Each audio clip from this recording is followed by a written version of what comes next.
न काङ्क्षे विजयं कृष्ण न च राज्यं सुखानि च किं नो राज्येन गोविन्द किं भोगैर्जीवितेन वा। अर्जुन अपना बात के स्पष्ट रखैत छथिन, डर में सब व्यर्थ लगै छै।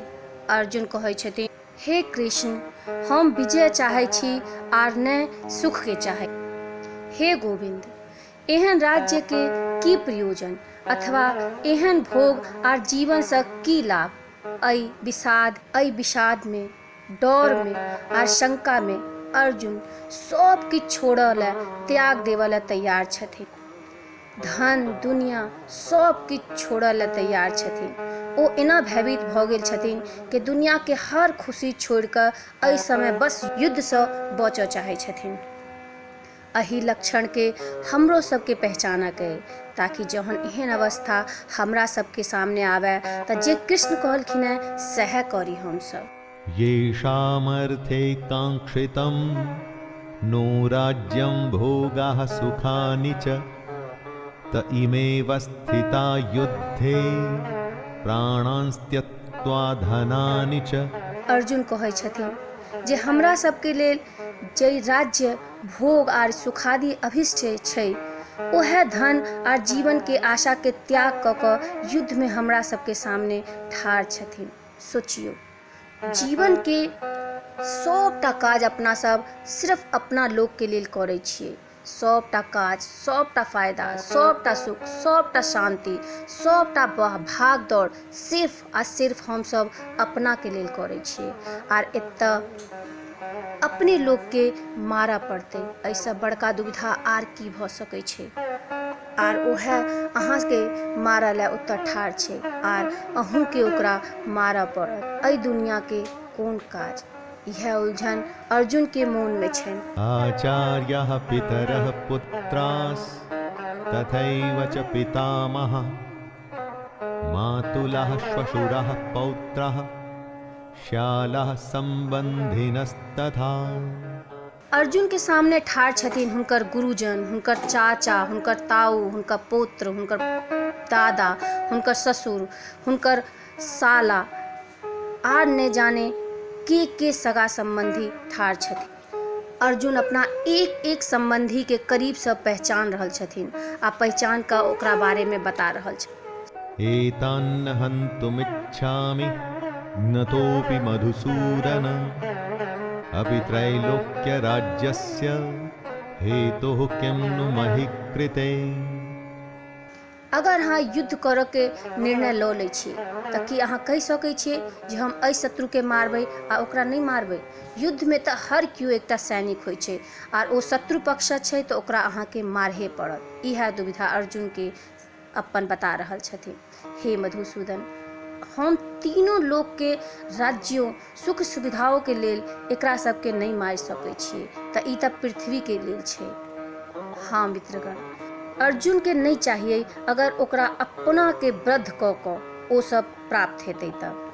मित्रगण, जीवन में कते बेर एहन परिस्थिति आबै छै जहन हमरा सबके सबसँ प्रिय छै ओकरा त्याग करऽ पड़ै छै, कियाक हमरा सबके अपन लक्ष्य के तरफ बढ़ऽ के छै। आर अगर हम सब एना करै छियै तहने हमरा सबके ध्येय के प्राप्ति हेतै। तऽ की अहाँ अपन सबसँ प्यारा चीज छोड़ि सकै छियै?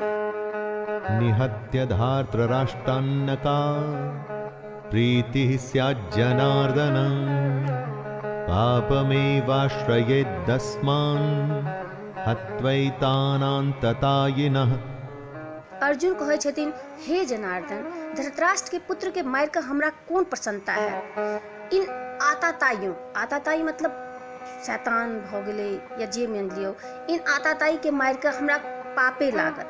शत्रु पक्ष में चाहे आताताई या बुरे लोग ही किया नहीं छै, पर ओ छै तऽ हमर सबके अपना के मार कऽ अपना के दुख दऽ कऽ केवल पापे भेटै छै, पुण्य तऽ नहीं। ई कुरुक्षेत्र त्रों के लालच के परिणाम छलै जे भाई भाई युद्ध में आमने सामने ठाढ़ छलै।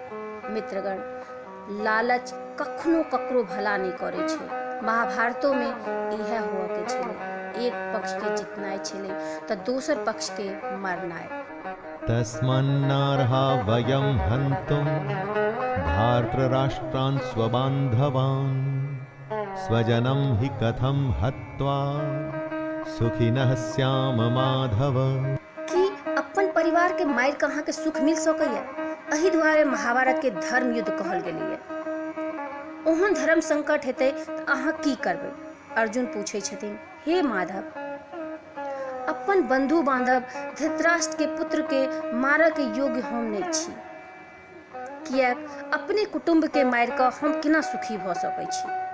मित्रगण, कखनो यदि अहाँ के सामने एहन परिस्थिति आबे जाहिमे लालच के वजह से झगड़ा भऽ रहल है, बंटवारा भऽ रहल है, तो एकदम ठंडा दिमाग से अर्जुन के एहि हालत के बारे में जरूर सोचबै आर देखबै जे दुनिया के सबसे बड़का युद्ध क की हासिल भेलै। यद्यप्येते न पश्यन्ति लोभोपहत चेतसः कुलक्षयकृतं दोषं मित्रद्रोहे च पातकम् कथं न ज्ञेयमस्माभिः पापादस्मान्निवर्तितुं कुलक्षयकृतं दोषं प्रपश्यद्भिर्जनार्दन। अहाँ के शत्रु कोनो प्रकार के पाप करऽ के लेल तैयार है, लेकिन अहाँ समझै छियै जे ई गलत छै, अनुचित छै, ओ नहीं समझते। एहि दुनू श्लोक में अर्जुन एहि दुविधा के बता रहल छथिन। यद्यपि लोभ से भ्रष्टचित्त भेल लोग कुल के नाश से उत्पन्न दोष आर मित्र से विरोध करऽ में पाप के नहीं देखे छै, तैयो हे जनार्दन, कुल के नाश से उत्पन्न दोष के जानऽ वाला हम सब लोग एहि पाप से किया नहीं हटऽ पर विचार कर सकै छी। दुश्मन गलत कर रहल छै, ओई नहीं समझै छै, लेकिन हम तो समझै छियै। तो समझदार हो के नाते अहाँ युद्ध से हटऽ के लेल सोच सकै छी, लेकिन अगर अहाँ युद्ध से हटलिए तो अहाँ के हार मानल जाए। तो कि अहाँ ई मानऽ ला तैयार छी मित्रगण?